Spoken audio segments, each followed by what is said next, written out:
future RTs. Here is this week's HQ challenge. We're going to deal a little bit with ARDS and ARDSnet protocol, okay? Your patient diagnosed with ARDS, that's a big key on the MBRC exams that you're going to be dealing with ARDSnet protocol, is on mechanical ventilation, assist control mode, 300 mL, so this is VCAC mode of ventilation. The rate is 22, FiO2 is 80, and PEEP of 17. So here's what I'm going to tell you. Before you ever look at blood gases or anything, really pay attention to your ventilator settings because you can glean a lot of information.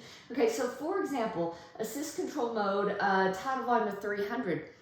That may be a lower tidal volume. I'm 5'6", my ideal body weight's about 60 kilos. So 300 mLs for me would be between 4 to 6 mLs per kilo. So more than likely, that's that low volume ventilation strategy. And when you're doing low tidal volume, you use higher respiratory rates. So that's why that respiratory rate is 22.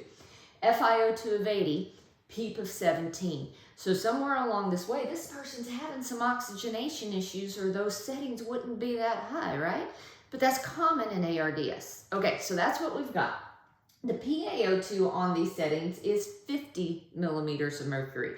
Okay, ARDSnet protocol, you want the P(a)O2 to be between 55 and 80. So 50's not good enough. So we're gonna have to figure out a way to increase that. So which of the following would you suggest? Increase the tidal volume?